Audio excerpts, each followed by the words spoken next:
History is not only written by armies, but by moments where choice, character, and fate collide.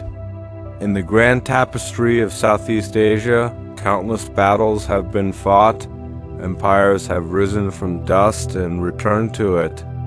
But some stories persist, not as records of conquest, but as legends whispered across generations.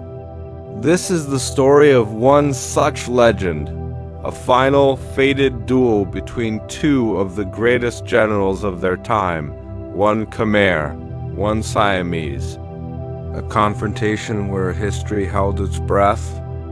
To understand this moment, we must first see the world they inhabited.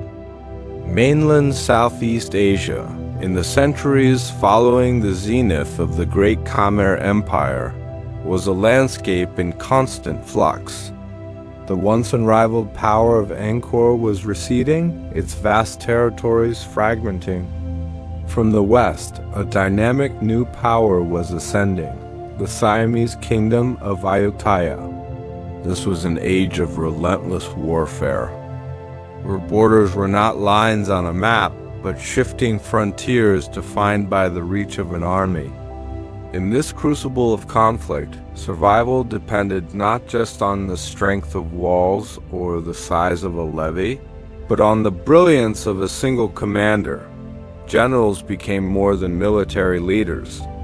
They were living symbols of their kingdom's will to endure. Representing the old world was the Khmer general. We can imagine him as a man forged in the crucible of a declining empire. A veteran commander, his mind shaped by the ancient military traditions of Angkor. His strategies were likely steeped in discipline and the art of defensive warfare, honed by years of protecting sacred lands and temple cities against encroaching forces.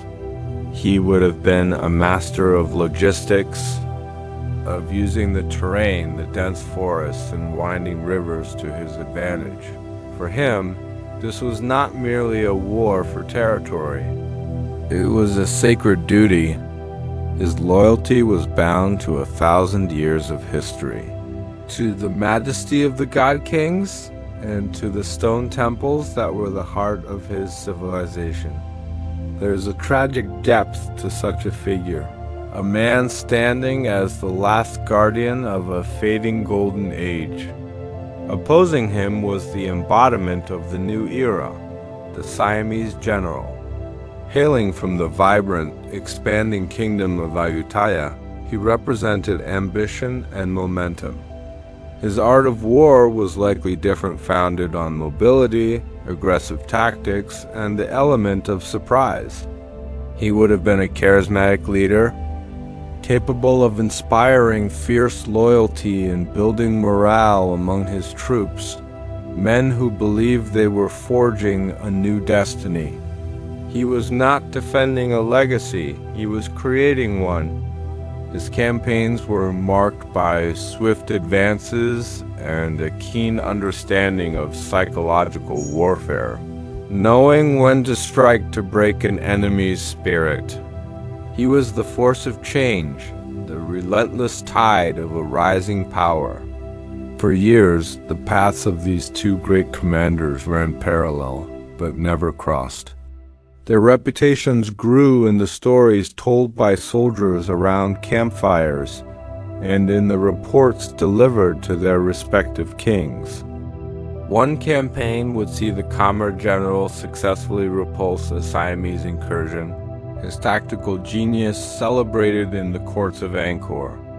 The next season, the Siamese general would lead a daring raid deep into Khmer territory, capturing vital resources and further cementing his legend. They were ghosts to one another, their skills measured only by the aftermath of their battles. Through countless skirmishes, raids, and counterattacks, they became legends in their own right. Yet they had never met on the field. As the years wore on, the conflict intensified, and the space between their armies shrank until a direct confrontation became inevitable. History was maneuvering them onto a single final board. The battlefield chosen by fate was a place of deep symbolism. Perhaps it was a wide, open plain near an ancient royal road that once connected the heart of Angkor to its distant provinces. Or maybe it was a stretch of land between a winding river and the shadow of a forgotten temple ruin. This ground was a threshold, a liminal space between the receding influence of the old Khmer world and the inexorable advance of the new Siamese power. As dawn broke, two armies stood in silent formation, banners fluttering gently in the morning breeze. The air was thick with tension, the collective gaze of thousands of soldiers fixed on the empty space between the lines. But the ensuing battle would not be decided by sheer numbers. It would be decided by two men. Then it happened. From the Khmer lines, the old general emerged, his armor reflecting the morning sun. From the Siamese ranks, the young commander advanced to meet him. They moved toward the center of the field, and a profound silence fell over the landscape. This was not a clash of armies, but a contest of philosophies, of eras. With weapons drawn, they faced each other. The duel that followed was not one of reckless fury, but of immense skill and discipline. Every parry, every feint, every measured advance was a testament to a lifetime of war. It was a brutal, elegant dance between two masters of their craft. There was no taunting, no cry of anger, only the sharp ring of steel and the heavy sound of labored breaths. As the sun climbed higher, exhaustion began to set in. In their opponent, each man saw not a monster, but a reflection of his own dedication, his own burden of command. In the end, one fell. Not from a lack of skill, not from a moment of weakness, but as if by the sheer, crushing weight of history itself. With the duel concluded, the will to fight seemed to drain from the field. The battle that followed was brief, its outcome already sealed by the fate of the two commanders. One army claimed victory, their cheers echoing across the plains. But in truth, both sides had lost something immeasurable. The victor, the Siamese general, had secured his kingdom's dominance, but he now carried the heavy burden of that victory, the memory of the great man he had struck down. The fallen Khmer general passed from history into legend. His name would become a symbol of valiant resistance, of unwavering loyalty in the face of insurmountable odds. His story would be told not as a tale of defeat, but as the embodiment of an empire's last defiant stand. It is important to clarify here that a formal one-on-one duel between supreme commanders to decide a battle is rare in the documented histories of the region. Such events are more often the domain of epic poetry and oral tradition, but these legends hold a different kind of truth. They distill complex historical shifts into a single, powerful human moment.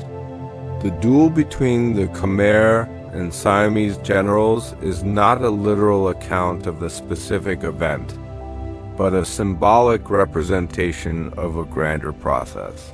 The transition of power from one civilization to another. It is a story that gives a human face to the abstract forces of history. Ultimately, the meaning of this legendary duel transcends simple nationalism. It is not a story of Cambodia versus Thailand. It is a story of the old world confronting the new. It is about the clash between the sacred duty to preserve and the relentless ambition to create. It is honor standing against the tide of inevitability. Above all, It is a timeless and somber reminder of the human cost of empire, where the fates of thousands can rest on the shoulders of one, and where even in victory, something profound is always lost. The legend endures because it speaks to a universal truth about the burdens of leadership and the poignant end of an age.